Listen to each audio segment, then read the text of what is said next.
हाय बच्चों, good evening. आप सभी का हमारे YouTube चैनल स्टडी मटेरियल में स्वागत है। आप हमारे पेज को ज़्यादा से ज़्यादा लाइक, सब्सक्राइब और शेयर करें, जिससे हम जो भी आपके लिए मेहनत कर रहे हैं उससे हमारा उत्साहवर्धक हो सके और हम आगे को और अच्छी वीडियो आपके लिए बना सकें। आज बच्चों हमने जैसे पिछली 2 क्लासों में पढ़ा, हम लोग 4 क्लास में पढ़ा था। आज हम इस क्लास में इससे रिलेटेड कुछ प्रश्नों को करेंगे जो पिछले बोर्ड पेपर में आए हुए इन पेपरों में से हमने आपके लिए लिए हुए हैं, उनका हम आज सॉल्यूशन करेंगे। आइए बच्चों अब स्टार्ट करते हैं। तो बच्चों हम शुरू करते हैं। अब इस पार्ट में से आपके कम से कम 4 या 5 नंबर के क्वेश्चन आएंगे, जिसमें से 1-2 क्वेश्चन आपके ऑब्जेक्टिव टाइप होंगे और बाकी क्वेश्चन 1 नंबर या 2 नंबर के आएंगे। तो आइए पहले हम कुछ ऑब्जेक्टिव टाइप क्वेश्चनों को सॉल्व करेंगे। देखिए, सबसे पहले इसमें क्वेश्चन जो आया, क्वेश्चन नंबर 1, किसी विलियन का पीएच स्केल प्रदर्शित करता है। किसी भी विलियन का जो पीएच स्केल होता है वो किस चीज़ को प्रदर्शित करता है, तो आपको बताना है कि चीज़ को प्रदर्शित करता है। पीएच स्केल क्या होता है, हमने आपको पढ़ाया था। पीएच स्केल से हम अम्ल, क्षार और उदासीनता का पता करते हैं। तो इस क्वेश्चन में पूछा गया है किसी विलियन का पीएच स्केल क्या प्रदर्शित करता है। तो किसी भी विलियन का पीएच स्केल हमको हाइड्रोजन की आयन सांद्रता को प्रदर्शित करता है कि उसमें हाइड्रोजन की कितनी आयन है, कितने आयन वो प्रदर्शित करता है, जिससे हम उसमें पता लगा पाते हैं कि वो आयन हमारे क्या कहते हैं, अम्ल होंगे, क्षार होंगे या उदासीन होंगे। जैसे 0 से 7 तक जो भी होते हैं वो अम्ल होते हैं, 7 उदासीन होता है और 7 से 14 तक क्षार होते हैं। तो पहले क्वेश्चन का जो आंसर है वो ये होगा कि किसी भी विलियन का पीएच स्केल हमको हाइड्रोजन की आयन सांद्रता प्रदर्शित करता है। अब हम दूसरे क्वेश्चन पर आते हैं। दूसरा क्वेश्चन पूछा गया है, एक विलियन लाल लिटमस को नीला कर देता है तो उसका पीएच मान क्या होगा। अब बच्चों आपको यहाँ पर बताना है कि जब कोई भी विलियन लिटमस पेपर में लाल रंग को नीले में कन्वर्ट कर देता है तो उसका पीएच मान क्या होता है। तो जब हमने पीएच स्केल में पढ़ा था कि इसमें आपको ऑप्शनल दिए रहेंगे कि 7 है, 6 है, 4 है, 10 है। तो इसका सही उत्तर जो यहाँ पर होगा वो 10 होगा, क्योंकि जो पीएच मान हमारा होता है, जो हमारा पीएच मान होगा वो पीएच 7 से ज़्यादा होगा। तो हमारे बाकी 7 से कम जो भी होंगे वो नहीं होंगे। यहाँ पे मैंने जो 10 संख्या बोली आपको, क्योंकि 10 जो होता है वो 7 से 14 के बीच में आता है। तो वो नीला कब करता है, जब वो क्षारिक हो जाता है, जब वो क्षार साइड में जाता है, जब उसकी आयन सांद्रता और अधिक हो जाती है। ठीक है, तो इसका सही उत्तर है पीएच जो होगा 7 से 14 तक होगा। अब हम आते हैं तीसरे क्वेश्चन पे। एक विलियन नीले लिटमस को लाल कर देता है तो उसका पीएच मान क्या होगा। जैसा मैंने अभी आपको ऊपर बताया उसी प्रकार ये होगा। इसमें आपको ऑप्शन दिए होंगे वहां पर 10, 7, 9 और 4। तो इसका सही उत्तर जो होगा वो 4 होगा। इसका सही उत्तर 4 इसलिए होगा क्योंकि कोई भी विलियन जब नीले लिटमस को लाल कर देता है तो अम्लीय हो जाता है, वो 7 से कम होता है। तो अम्लीय हमारा कब होता है, जब 0 से 7 तक की मात्रा हमारी अम्लीय होती है। तो बाकी सब यहाँ पे 7 से ऊपर है, सिर्फ यहाँ पे 4 जो मैंने बोला वो 7 से नीचे होता है, तो वो अम्लीय होगा। इस प्रकार चौथा क्वेश्चन है, किसी विलियन का पीएच मान 7 है तो वो होगा। तो अभी तक हमने पढ़ा 0 से 7 जो होते थे वो अम्ल होते थे और 7 से 14 जो होते थे वो क्षार होते थे। तो जब पीएच मान केवल 7 होता है तो पूछ रहा तो क्या होगा, तो उस समय हमारा पीएच मान उदासीन होगा। उदासीन अर्थात वो ना तो अम्लीय होगा ना क्षारीय होगा, उदासीन होगा। जैसे इसका उदाहरण जो होता है वो जल होता है। किसी भी विलियन का पीएच मान जब 7 होगा तो वो क्या होगा, वो उदासीन होगा। तो हमारे 4 क्वेश्चन पूरे हो गए। चारों क्वेश्चन पीएच स्केल यानी पीएच मान से थे, जिसमें हमने अम्ल, क्षार और उदासीन बताना था। अब हम क्वेश्चन 5 पाएंगे, पीएच का परास क्या होता है। पीएच का परास अर्थात वो पूछ रहा है कि पीएच जो स्केल होता है हमारा उसमें कितने मान होते हैं। तो पीएच का परास जो होता है वो 0 से 14 होता है। 0 से 7 अम्ल और 7 उदासीन और 7 से 14 क्षारीय होता है। तो पीएच का परास हमारा अगर क्वेश्चन आएगा तो हम वहां पे लिखेंगे कि वो कितना होता है, 0 से 14 होता है। अब हम प्रश्न संख्या 6 की ओर बढ़ते हैं। ये बहुत इंपॉर्टेंट क्वेश्चन है, इसको आप अच्छे से याद कर लीजिएगा। अम्लीय वर्षा क्या है और इसका क्या नुकसान है। हमने आज तक बहुत जगह पर पढ़ा होगा कि अम्लीय वर्षा क्या होती है। देखिए, अम्लीय वर्षा वो वर्षा होती है जिसका पीएच मान 5.6 से कम हो जाता है। जब वर्षा का जल जो हमारी बारिश होती है उसका पीएच मान 5.6 से कम होता है तो वो अम्लीय वर्षा होगी। वो अम्लीय वर्षा होगी जो हमारी सेहत के लिए बहुत नुकसानदायक होती है, जिससे जानवरों में, इंसानों में बहुत सारी बीमारियां हो जाती हैं, जिससे जो पेड़ पौधों की जो उर्वरकता होती है वो बहुत ज़्यादा कम हो जाती है। और यह संगमरमर एक पत्थर जो हमारे घरों में होता है उसका क्या करता है, क्षरण कर लेता है। तो ये जो संगमरमर पत्थर का क्षरण कर लेता है, तो हमने देखा होगा आपके हमारे इंडिया में एक आगरा में ताजमहल जो बहुत टूरिस्ट प्लेस होता है, तो उसमें जो पत्थर लगा हुआ है वो संगमरमर का है, जो दर्शनीय प्लेसों में आता है हमारे। तो वो पत्थर अब क्या हो चुका है, उसका क्षरण होने लगा है, वो हल्का हल्का पीला टाइप का पड़ने लग गया है। वो अम्लीय वर्षा के कारण ही होता है। जो पहली वर्षा होती है उसमें इसीलिए बोला जाता है कि आप बाहर ना भीगें, क्योंकि वो जो शुरू की वर्षा होती है वो अम्लीय वर्षा ही होती है। तो इसलिए अम्लीय वर्षा हमारी क्या होती है, जिसका पीएच मान 5.6 से कम होता है तो वो अम्लीय वर्षा होती है। तो बच्चों, अभी तक आपके समझ में आया होगा। अब हम आगे बढ़ रहे हैं 8वें क्वेश्चन की ओर, 7वें क्वेश्चन की ओर अपने बढ़ रहे हैं, जो है अम्ल व क्षार की अभिक्रिया क्या कहलाती है। ये पूछ रहा है जब अम्ल और क्षार आपस में क्रिया करेंगे तो वो कौन सी अभिक्रिया कहलाती है। तो इसका वहाँ पे एक लाइन में हमने उत्तर दे देना है, ये उदासीनीकरण अभिक्रिया होती है। यानी ये कोई अभिक्रिया नहीं करती है, उदासीन टाइप की क्रिया होती है, जो उदासीनीकरण अभिक्रिया होती है। इसके बाद 8वें क्वेश्चन की ओर बढ़ते हैं। इसमें पूछा गया है उदासीनीकरण अभिक्रिया क्या है। बताइए आप, उदासीनीकरण अभिक्रिया क्या है। आपको मैंने ऊपर इसका बताया है, तो इसका उत्तर यही है, जब कोई भी अम्ल और क्षार आपस में अभिक्रिया करते हैं तो ये एक दूसरे के प्रभाव को क्या करते हैं, कम कर देते हैं। दोनों एक दूसरे के प्रभाव को खत्म टाइप से कर देते हैं। तो इसके परिणाम स्वरूप उनको क्या होता है, लव और जल प्राप्त होते हैं, लवण और जल प्राप्त होते हैं, जिसे हम क्या कहते हैं, उदासीनीकरण अभिक्रिया कहते हैं। जैसे मैंने आपको एक रिएक्शन में यहाँ पे दिखाया हुआ है, क्षारक प्लस अम्ल इजिकल टू लवण प्लस जल। तो इस टाइप की जो भी क्रिया अभिक्रियाएं होंगी वो क्या होगी, उदासीनीकरण होगी। तो ये आपस में एक दूसरे के प्रभाव को समाप्त कर देते हैं, जिस कारण ये क्या हो जाती है, उदासीनीकरण अभिक्रिया हो जाती है। अब हम क्वेश्चन नंबर 9 की ओर बढ़ेंगे। इसमें पूछा गया है, ये क्वेश्चन बहुत इंपॉर्टेंट है, निरंजक चूर्ण, धावन सोडा और प्लास्टर और पेरिस, ये बेकिंग सोडा, इनके सूत्र, रासायनिक सूत्र और उपयोग पेपर में पक्का पूछे गए हैं। मैंने जितने भी पुराने पेपर देखे गए हैं, हर पेपर में इन चारों से एक क्वेश्चन जरूर आया हुआ है, इसलिए आप इन क्वेश्चनों को बहुत अच्छे से करिए। तो इसमें पहला क्वेश्चन आपसे जो 9वें क्वेश्चन की ओर हम पढ़ रहे हैं, इसमें पूछा गया है विरंजक चूर्ण का रासायनिक सूत्र और उपयोग क्या है। देखिए, विरंजक चूर्ण का रासायनिक सूत्र जो होता है वो CaOCl2 है, जो CaOCl2।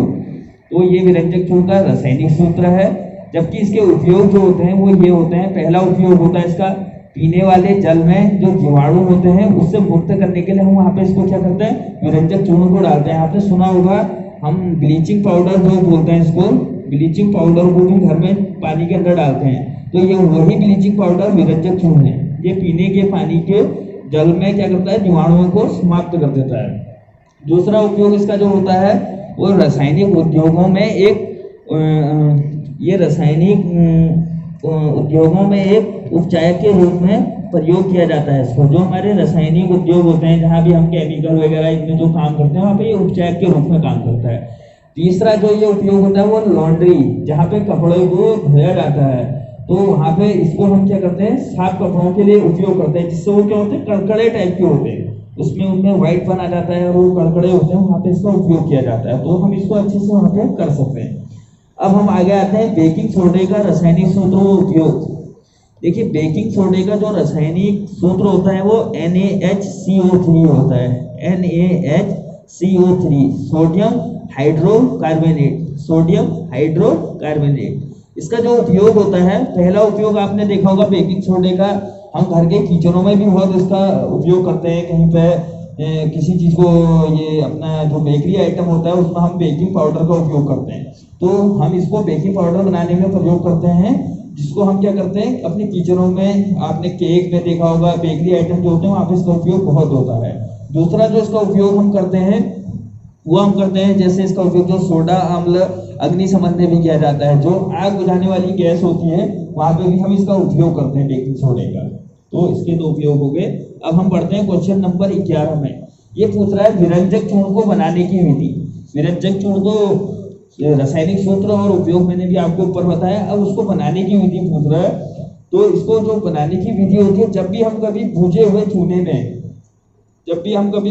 चूने में क्लोरीन की अभिक्रिया कराएंगे तो हमको हमेशा क्या दे देगा, विरंजक चूर्ण प्राप्त होगा और उसके साथ जल प्राप्त होता है। जैसा आपको मैं एक अभिक्रिया दिखा रहा हूँ जिसमें भुजा हुआ चूना CaOH का होल ट्वाइस, लिख लीजिए आप, भुजा हुआ चूना CaOH का whole twice plus chlorine Cl2 is equal to CaOCl2 जो हमारा विरंजक चूर्ण बन जाता है, प्लस H2O जल हमको मिलता है। तो पेपर में इतना ही लिखना है, ये आपकी 2 नंबर की अभिक्रिया है, इतने से का आपको 2 नंबर मिलेगा। आपको ऊपर से जब आप CaOH2 लिख रहे हैं तो उसके नीचे उसको डिस्क्राइब नहीं कीजिए कि वो क्या है, आप पूरा उसको संक्षिप्त रूप से लिखेंगे तो आपको बहुत अच्छे नंबर मिलेंगे। तो अब हम क्वेश्चन नंबर 12 की ओर बढ़ते हैं, जिसमें क्लोर क्षार अभिक्रिया क्या है। इसमें एक अभिक्रिया होती है जिसको हम क्लोर क्षार बोलते हैं। तो क्लोर क्षार अभिक्रिया में हम क्या होती है, ये जब सोडियम क्लोराइड के जलीय विलयन में जब विद्युत प्रभावित करते हैं, एक हमारे पास सोडियम क्लोराइड का कोई जलीय विलयन होता है, जब हम उसमें विद्युत को प्रभावित करते हैं तो यह वियोजित होकर सोडियम हाइड्रोक्साइड उत्पन्न करता है। तो ये क्या करता है, सोडियम हाइड्रोक्साइड और क्लोरीन भी उत्पन्न करता है, साथ में इसके साथ में क्लोरीन भी देता है। तो जो सोडियम हाइड्रोक्साइड होता है वो क्या होता है, वो क्षार होता है, जबकि जो क्लोरीन होती है वो क्या होती है, वो क्लोर होती है। तो इसलिए इस अभिक्रिया को हम क्या कहते हैं, इस अभिक्रिया को हम क्लोर क्षार अभिक्रिया कहते हैं। जिस प्रकार आपको देखूंगा, आप यहाँ पर अभिक्रिया समझा रहा हूँ। यहाँ पे देखिए NaCl जो खाने वाला नमक भी इसका सूत्र होता है, सोडियम क्लोराइड इसको बोलते हैं। तो NaCl की अभिक्रिया जब हम किसमें करेंगे, पानी के साथ H2O, और इसमें हम विद्युत को प्रभावित कर देंगे तो ये हमको क्या दे देगी, 2NaOH यानी सोडियम हाइड्रोक्साइड दे देगी जो क्षार होता है। इसके साथ में ये हमको क्लोरीन देती है जो क्लोर होता है, प्लस हाइड्रोजन गैस प्रभावित करती है। तो इसको क्लोर क्षार अभिक्रिया इसलिए कहते हैं हम, क्योंकि ये हमको एक तो क्लोर देता है क्लोरीन और एक साइड क्षार देता है क्षार, इसलिए हम इसको क्लोर क्षार अभिक्रिया कहते हैं। इसके बाद हम अगले क्वेश्चन की ओर आते हैं। जो हमारा अगला क्वेश्चन है वो है, शुष्क भुजे हुए चूने में क्लोरीन के साथ क्रिया करने पर क्या होता है। देखो, शुष्क भुजा हुआ चूना जो होता है CaOH का होल ट्वाइस, शुष्क भुजे हुए चूने में जब हम क्लोरीन Cl2 की क्रिया करेंगे तो ये क्या बना देगा, सिंपल सी चीज है, हमारा विरंजक चूर्ण और जल देगा। तो इसका उत्तर होता है यहाँ पे, जब हम इसकी क्रिया कराते हैं तो ये हमको विरंजक चूर्ण प्रदान करता है।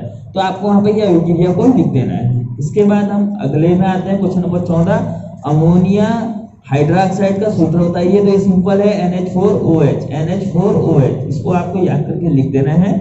नेक्स्ट क्वेश्चन क्या है, और हम जब पढ़ते हैं धोने के सोडे का सूत्र वो उपयोग बताइए। इसी को धावन सोडा भी कहते हैं। क्वेश्चन नंबर 15 और 16 एक ही जैसा है, धोने के सोडे को धावन सोडा कहा जाता है। तो ये इसका सूत्र और उपयोग पूछ रहा है, तो इसका सूत्र लिखिए, Na2CO3.10H2O। तो ये इसका सूत्र होता है। इसके उपयोग जो होता है, पहला उपयोग इसका जो हम करते हैं, जल में जो स्थायी कठोरता होती है, जो जल में हमारी कठोरता होती है, जो स्थायी कठोरता होती है, उसको हटाने के काम आता है, ये पहला है। दूसरा, ये कांच, साबुन, कागज उद्योगों में इसका उपयोग होता है। तो हमने दोनों इसके उपयोग बता दिए। अब हम क्वेश्चन नंबर 17 की ओर आते हैं। लिटमस का प्राकृतिक स्रोत क्या है। लिटमस क्या है, लिटमस एक प्राकृतिक सूचक होता है जिसके जरिए हम अम्लीय और क्षार की पहचान करते हैं। तो इसका पूछ रहा है कि प्राकृतिक स्रोत क्या है, ये हमें कहाँ से मिलता है। तो ये हमको एक लाइकेन एक पौधा होता है, उसके जरिए हमको ये प्राप्त होता है, उससे ये लिटमस पेपर बनता है। अब हम क्वेश्चन नंबर 18 की ओर बढ़ते हैं, जिसमें लिखा है अम्ल और क्षार में अंतर बताइए। देखिए, बहुत सिंपल क्वेश्चन है, बहुत अच्छा क्वेश्चन है। अम्ल क्या होते हैं, देखिए अम्ल जो होते हैं वो स्वाद में हमेशा खट्टे होते हैं, जबकि जो क्षार होते हैं वो कड़वे होते हैं। अम्ल जो होता है, जो लिटमस लिखेंगे हम, तो इसका जो लिटमस पेपर होता है वो नीले से लाल हो जाता है। अम्ल में हमेशा जो नीला रंग होगा उसको लाल में परिवर्तित कर देगा, जबकि क्षार में इसका उल्टा होगा, वहां लाल रंग को नीले में परिवर्तित कर देगा। जब इसमें हम अम्ल में जो आयन होते हैं हमारे H+ आयन होते हैं, हाइड्रोजन आयन होते हैं, जबकि क्षार में OH- OH ऑक्साइड आयन देते हैं। जबकि अम्ल का जो पीएच मान होता है वो हमेशा 0 से 7 तक होता है, जबकि जो क्षार का पीएच मान होता है वो 7 से 14 होता है। अम्ल का जो उदाहरण है HCl और क्षार का जो उदाहरण होता है NaOH होता है। अब हम क्वेश्चन नंबर 19 की ओर बढ़ते हैं, जिसमें पूछा गया शुष्क HCl गैस लिटमस पर कोई प्रभाव नहीं डालती है, क्यों? ये पूछ रहा है जब भी कोई शुष्क HCl गैस होती है वो लिटमस पेपर पर कोई प्रभाव क्यों नहीं डालती है? तो ये इसलिए कोई प्रभाव नहीं डालती है क्योंकि इसमें आयनों की क्या होती है, अनुपस्थिति होती है। HCl में क्या होता है, हमेशा आयनों की अनुपस्थिति होती है। तो हम क्वेश्चन नंबर अपने 20 की ओर बढ़ते हैं, जिसमें साधारण नमक का सूत्र पूछा गया है। साधारण नमक का सूत्र NaCl है, NaCl सोडियम क्लोराइड, जिसको हम रासायनिक विज्ञान में बोलते हैं सोडियम क्लोराइड, और इसका रासायनिक सूत्र है NaCl। अब हम अपने लास्ट क्वेश्चन की ओर बढ़ते हैं, जो बहुत इंपॉर्टेंट क्वेश्चन है, प्लास्टर ऑफ पेरिस की जल के साथ क्रिया क्या होती है। पहले तो हम प्लास्टर ऑफ पेरिस का सूत्र लिखते हैं, जिसका सूत्र होता है CaSO4 ½ H2O। तो ये प्लास्टर ऑफ पेरिस का सूत्र होता है। तो प्लास्टर ऑफ पेरिस के जब हम इसमें जल की अभिक्रिया कराते हैं तो ये हमको जिप्सम प्राप्त करके देता है। जब हम CaSO4 ½ H2O plus 1/2 H2O plaster of Paris में जल की अभिक्रिया कराते हैं तो ये CaSO4.2 H2O देता है, जो हमारा जिप्सम होता है। तो प्लास्टर ऑफ पेरिस का जो उपयोग होता है, आपने देखा होगा प्लास्टर ऑफ पेरिस, हम कभी हाथ फ्रैक्चर हो जाता है तो वहाँ पे प्लास्टर लगवाते हैं, जो हम लगाते हैं वो इसी प्लास्टर ऑफ पेरिस का होता है। तो बच्चों, अगर किसी को भी कुछ कहीं पे कुछ समझ में नहीं है